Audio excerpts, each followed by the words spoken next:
Hi all, Vijay this side. तो आपका स्वागत है वीएस मार्केट ट्रेंड पे। तो आज हम फ्राइडे को दिस वीक का जो भी मार्केट का एक्टिविटी रहा है उस पर डिस्कशन के लिए फिर से ये छोटा सा वीडियो बना रहे हैं। तो अगर आप जैसे मैंने लास्ट वीक के मंडे को मैंने अपना वीडियो शेयर किया था, तो उसमें मैंने क्लियरली मेंशन किया था कि ये जो स्विंग है, मतलब ये निफ्टी का चार्ट जो मैंने शेयर किया हुआ है अभी, तो इसमें ये जो स्विंग था, ये जो स्टार्टिंग था, मैंने मंडे को ये डायनासिस शेयर किया था एंड 22 के आसपास।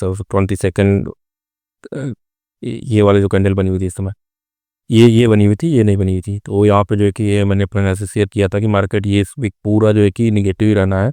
और आप देखो तो हर एक डे जो कि मार्केट निगेटिव ही रहा है। और इस पे आज जो ट्रम्प का जो एक अनदर टैरिफ पंप हटा है, जिसमें जो है कि उसने फिर से फार्मा और टेबलेट और कुछ और सेक्टर पे ट्रक्स वगैरह जो है मैन्युफैक्चर, उन पे उन्होंने टैरिफ लगा दिया है उसने।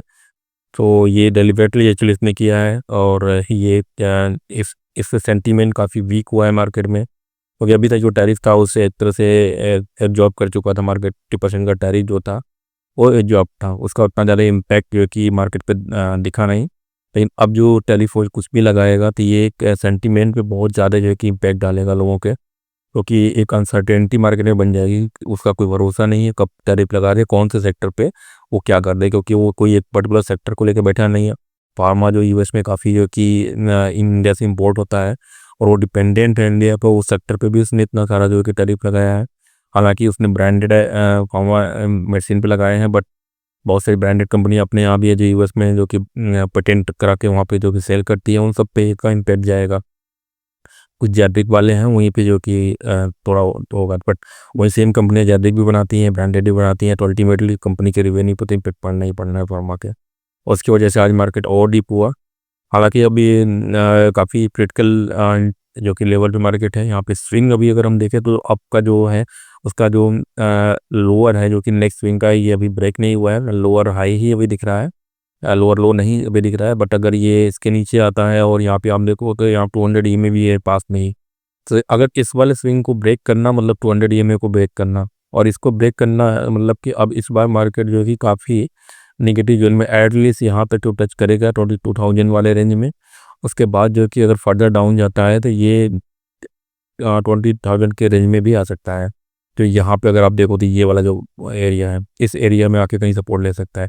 हालांकि ये बहुत मतलब वर्स्ट सिनेरियो में है, क्योंकि अभी कुछ और ऐसा निगेटिव चलता है और बहुत कुछ मतलब पॉजिटिव नहीं दिखता है। तो ये चीज़ पॉसिबल भी है, क्योंकि जिस टाइम पे इसने ये टैरिफ बोला है, क्योंकि क्या ये भी मार्केट को देख के चीज़ों को ऐसा टाइम पे ही कर रहा है, चाह रहा है कि इंडिया का जो स्टेबिलिटी है वो एकदम डैमेज हो।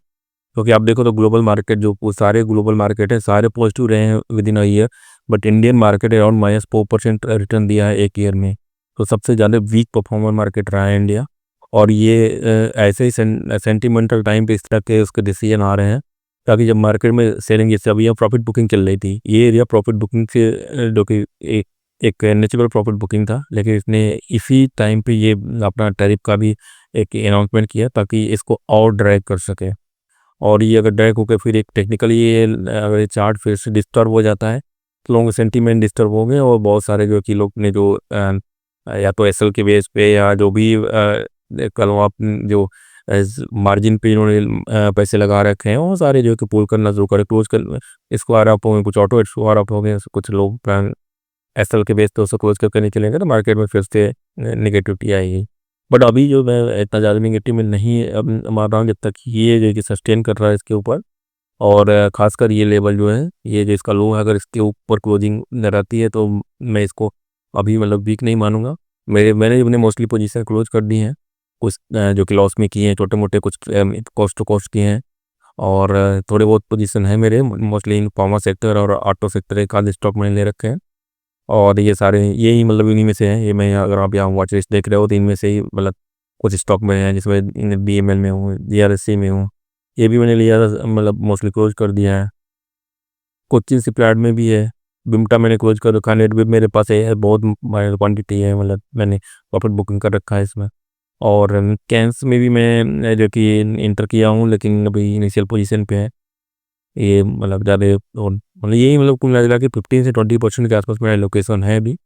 और बाकी है जो कि मैं भी अपने स्थल की और सारे मोस्टली जो कि मेरा ये आशापुरम थोड़े पॉजिटिव में दिख रहा, बाकी सारे निगेटिव हैं मोस्टली मतलब सब। बट हाँ एसल के अभी ऊपर ही है और सब एसल मेरा फिक्स है सबका। मैं एसल अपना कैलकुलेट करके बैठा हूँ, उसके नीचे जाते ही सबको कोशिश कर दूंगा जो भी होगा। तो ये ओवरऑल जो कि मार्केट का भी मेरा सेंटीमेंट रहा है। अगर हम देखें तो ये एफआई के डाटा भी अगर आप देखो तो जैसे पहले पॉजिटिव हुआ था लास्ट वीक में कुछ, इसकी वजह से जो पीछे का मूव चले थे, क्योंकि मार्केट में मूव तभी आता है जब एफआई पैसे जो कि पुश करते हैं। और वो जब ऐसे पुल करने लगते हैं तो हर मार्केट जो कि डगमगा जाता है, वही इंडिया के साथ भी होता है। तो जब भी एफआई जो कि पॉजिटिव थे तो हमें जो कि मूव मूव दिखा था, ये वाला जो अभी हम देख रहे थे निफ्टी का जो हमने स्ट्रिंग देखा था, ये एफआई की वजह से चला था।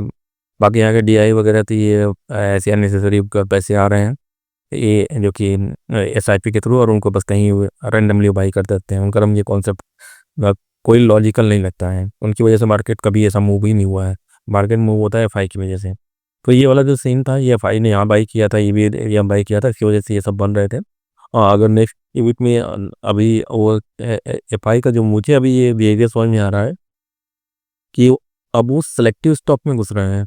जैसे कुछ डिफेंस या इस तरह के स्टॉक को वो जो कि या मेटल के जो रेयर अर्थ वाले हैं, तो वो उस तरह की कुछ स्टॉक में जो कि पैसे अभी डाल रहे हैं, तो वो थोड़ा सा मतलब मार्केट को मूव कर रहा है। बाकी वो जो ऐसा था ना कि ब्लाइंडली हमारे कहीं जो सेक्टर में घुसे हुए थे, वो सब वो मोस्टली सेक्टर में पुल कर रहा है।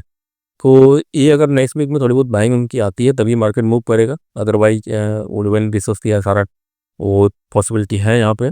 तो एफआई तो अभी देखो इस 3-4 दिन में पूरा निगेटिव रहे हैं, ये सब इनका निगेटिव, ये पूरा वीच निगेटिव गया है। और मैं इसमें अगर ब्रिथ की बात करूँ तो मार्केट ब्रिथ भी फिर से वही हो गया है, मतलब हर एक टाइम फ्रेम पे मुझे निगेटिव दिख रहा है। तो थोड़ा बहुत पॉजिटिव दिख रहा था, इधर लोअर टाइम फ्रेम पे सब निगेटिव हो चुके हैं। और जो कि आगे अभी एटलीस्ट एक वीक का पूरा मतलब एक टाइम बताएगा, डिसाइड करेगा कि नहीं आगे कैसा हो सकता है। और ये ब्रिथ का तो कोई अभी वो सेंस ही नहीं बन रहा कभी, मतलब मुझे पिछले जो लास्ट अक्टूबर से जो मार्केट ब्रेथ है कभी स्टेबल हुआ ही नहीं। क्योंकि कोई मार्केट में मनी स्टेबल रूप से आ ही नहीं रहा है, ना तो अर्निंग उतनी सही रही है। अब ये सब जो टैरिफ के पन्ने चल रहे हैं, जब तक ये सेटल नहीं होंगे कुछ भी ऐसा मार्केट में मुझे नहीं समझ में आ रहा। हालांकि आप सेलेक्टिव स्टॉक में आप ट्रेड कर सकते हो, मैं भी इसी बेस पे कर रहा हूँ।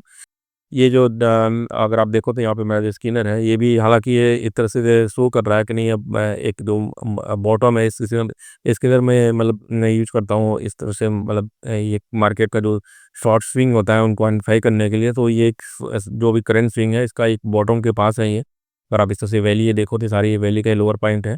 तो हाई प्रोबेबिलिटी अभी भी बनती है, मतलब ये आप नेक्स्ट वीक में कि कोई पॉजिटिव साइन है, क्योंकि लगातार अब मार्केट 5 दिनों सदियों से गिरा है, 5-6 क्या, ये आप देखो 1 2 3 4 5 से लगातार 7 डेज से मार्केट फॉल हुआ है। तो अब ये जो कि पॉसिबिलिटी बनती है कि थोड़ा सा तो ये बाउंस करेगा ही करेगा एटलीस्ट नेचुरल।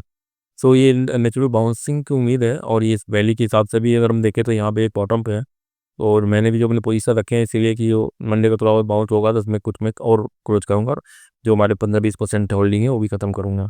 और बाकी जब मार्केट जब क्योंकि अब नेक्स्ट वैली बनेगी वो कितना स्ट्रांग बनेगी, छोटी मोटी बन के जैसे इस तरह की इधर है निकल जाती है तो कोई फायदा, उसमें बहुत ज़्यादा मनी नहीं बना सकती। जब तक आपका एटलीस्ट कुछ 100-200 स्टॉक जो कि यहाँ पे मेरे फिल्टर में आते हैं, तो मैं वो मार्केट सही काम करता है। ये अप और डाउन कहीं भी जा सकता है इस लेवल से। देखते हैं क्या होता है, हमें अपने सलो सेटअप के हिसाब से चलना है। लेट्स ट्रेड करो और मुसाबिक कैश में रहो।